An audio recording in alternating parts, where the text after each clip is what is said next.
or just rush through the whole process like I am, because I decided to do this literally an hour before I have to go pick up my son. Yep, do as I say, not as I do, guys.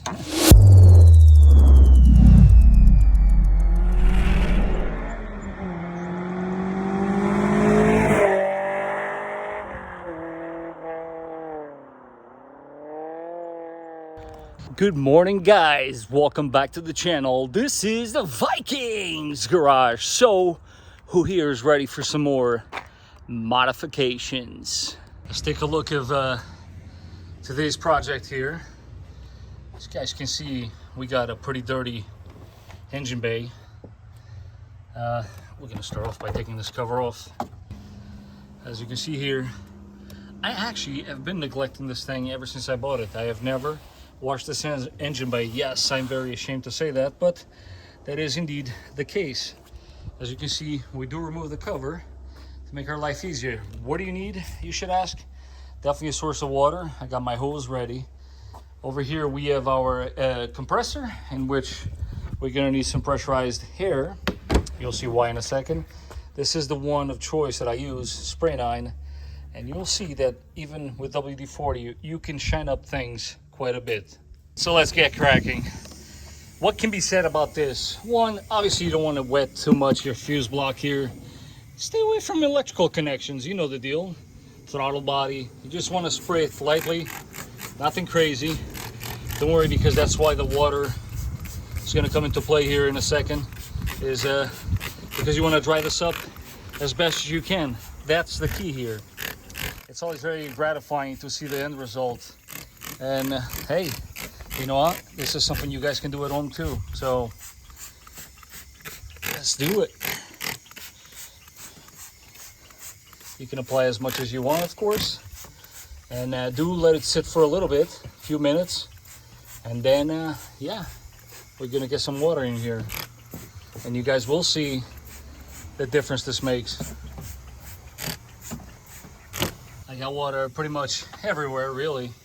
But the key here is get it dry. Grab your hair line and, you know, it's gonna get really loud here, but just get everything as dry as you possibly can. And trust me, the result is totally worth it.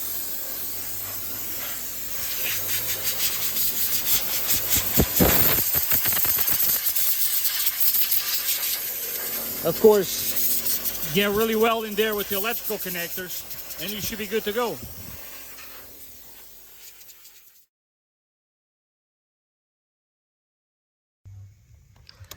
So when you do get the kit, these are all the parts that you should be expecting inside your kit.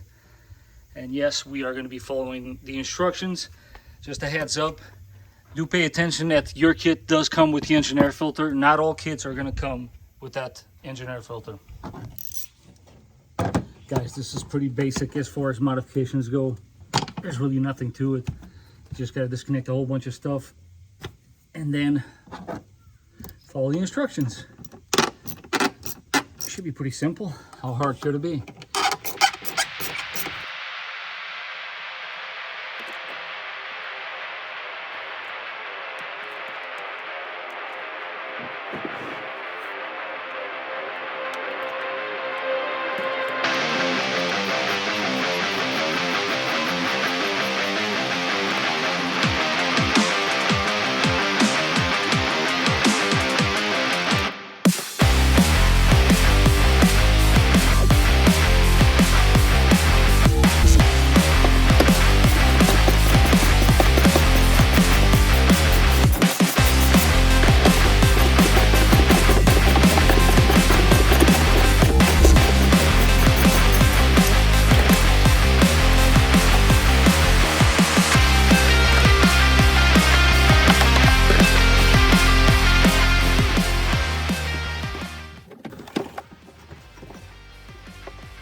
Of course,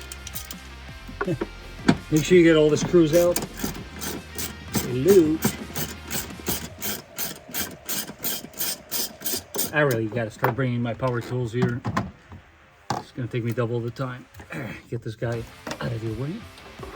And now I can more easily maneuver this guy out.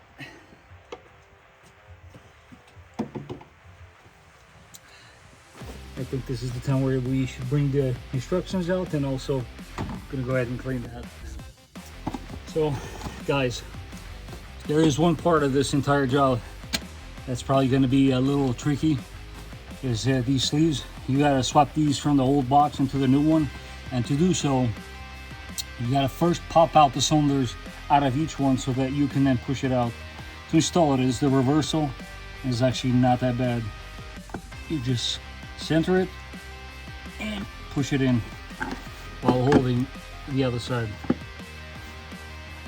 A little tricky, but as you can see, doable.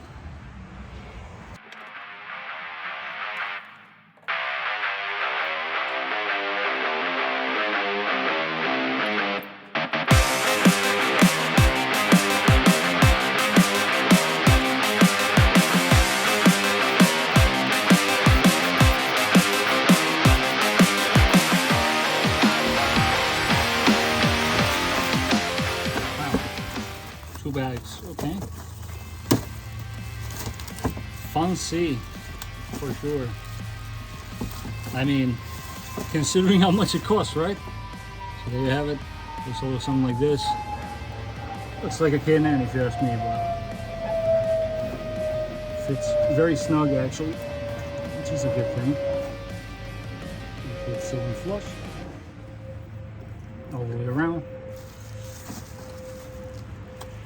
Gonna save that sticker. We're gonna tackle this guy, and to do this we're gonna install some hardware over there. They come together, the grommet and this piece. They talk about some lubricant. This is actually what I'm gonna use, some white lithium grease, and what you do is you spray it right on it.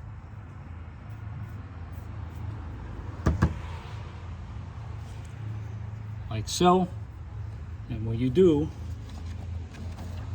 try not to make too much of a mess here, you push it right in there. See, not too bad. Went right in, wipe it off.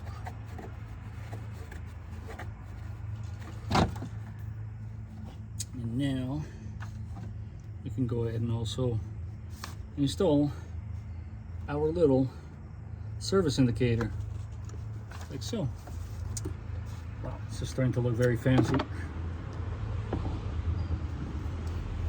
Top tip, guys, with this guy, there is one side larger than the other.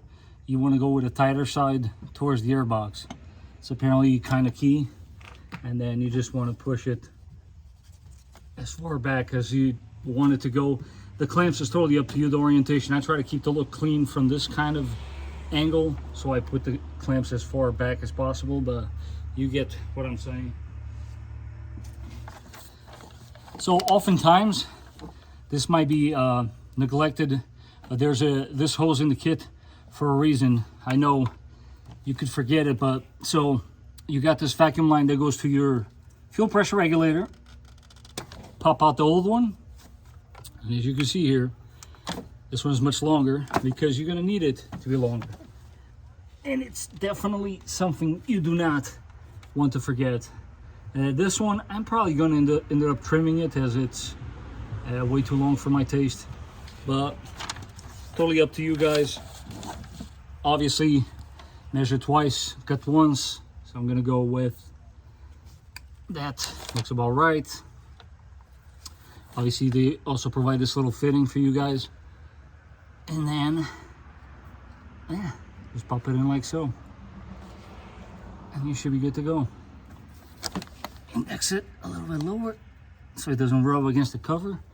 And you're good to go. This is starting to look like it was there the entire time. Now guys, obviously, I'm assuming at this point that you are following the instructions like I did, right? Old screws, toss them out, different thread pitch. And I'm glad they gave us new ones because as you can see here, mine were already showing a lot of age. So they give you a nice clean Allen key set of screws, which I really love. I gotta tell you, man, I'm such a weird cat. To me, it's these little things. I really love the fact that I have these 2 screws now, brand new, nice and shiny. Am I alone on this? Are you guys the same way as me? And this is basically the final touches here, guys. Obviously, double check your work, go over every single one of your steps, and you should be good to go. Final touches here is tightening up the clamps, which you need to leave all these clamps loose throughout the installation, and you'll understand why I say that, because this pipe, you're gonna have to play with it a little bit, and you don't want to tighten this up. Not to mention, you also got to index it with this big hose and the smaller vacuum hose for your fuel pressure regulator. But once this is all indexed and your grooves are where they should be, see, I'm still tinkering with it because I'm a little bit of a perfectionist, then you can go ahead and tighten these clamps up. Me personally, I like to kind of keep them away from sight, so I am going to tighten them up as far back as possible, just to give it that clean look. But that's going to be it, man.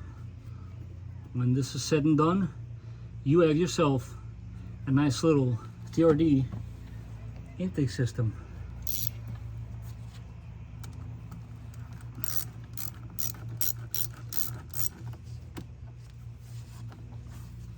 Take your time, of course.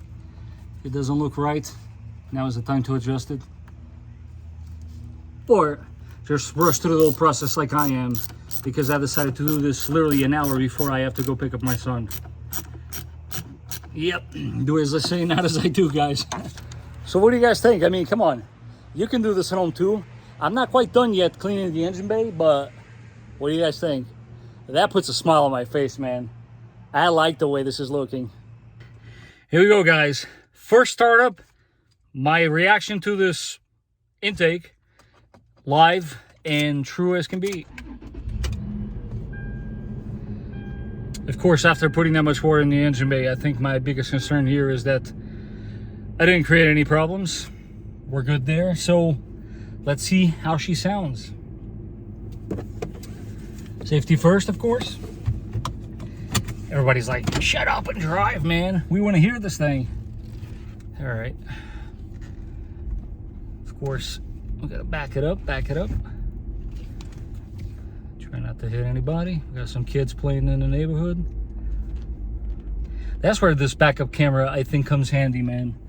It's one of those commodities that I don't think I can live without. I don't know about any of you other guys out there that do drive these older cars. I actually just test drove a car today and there was no backup camera, and I was saying to myself, wow, that's definitely something we take for granted. But here we go. We're gonna nail it right now.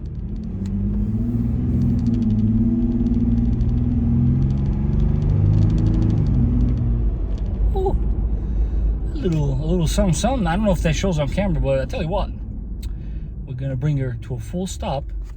Let's put her in sport mode. Now let's see what happens.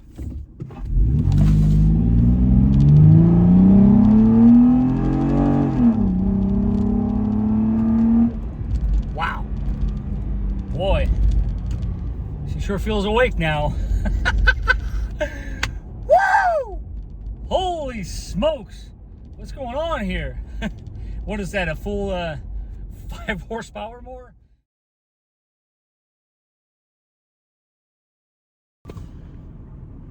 So, buddy, oh, you're picking your nose on camera. Don't do that. What do you think of Daddy's car? You like Daddy's car? Yeah. It's nice, right? What was Daddy doing to the car today? Driving. I sure was. Hey guys, and that was that. If I can give you any tip of advice, try to do the job at least 3 to 4 hours before you got to pick up your son, and not 1, just in case.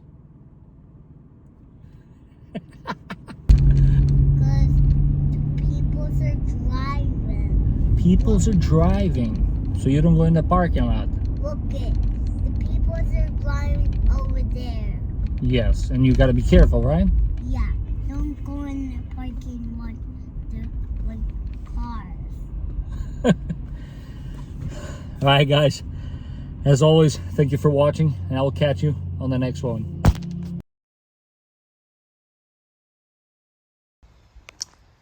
So as far as the 4Runner, guys, what should you be expecting? One, I do have the part to fix this, so do stay tuned for that. I'm going to show you what's actually causing that. It's a very simple and easy fix. Obviously, the body work eventually. We're going to get to it. My wife keeps suggesting it, and I think I'm going to take her up on it. I think we're going to make this a family project, and we're all going to fix these doors ourselves. While we are on this side of the car, yes, that side step needs to go. It no longer fits the look of the vehicle for me. What do you guys think? I'm thinking about putting some rock sliders, you know, something a little more beefy looking and smaller than that, because this right now doesn't look right to me. I was thinking about doing a delete on these mud guards, but the more and more I think of it, the more and more I think I'm just going to leave it alone. I just don't like the fact that they look all dull and grayish like that. Maybe somebody out there can point me in a right direction as far as a trim kit that refreshes this look. See the same thing with this? Looks too gray versus that. I wish I could freshen this up a little. I'm just not really sure what I'm supposed to use. Any suggestions, guys, are more than welcome. What else for the future of this truck? Roof rack. This one's got to go. Yes. More rust. But let's face it, for an Arbor Freight roof basket, it's time. I got 2 years out of it. Not too bad. I'm going to try to put the proper one in there. Do stay tuned for that. And as far as the truck, hey, listen, who knows? The channel keeps getting traction the way it is. We may actually see something else go in here. Don't forget, guys, just hit that like button and support the small channel. I am crazy, and I will do crazy things like that, so you never know. And by the way, guys, if you do drop one of these guys, you know, down into the abyss where you'll never see it again, not to worry, because yours truly did just that, and your old ones fit exactly the same. Talk about bloopers right there. Trying to be honest with you guys as much as I can. Should probably clean that up.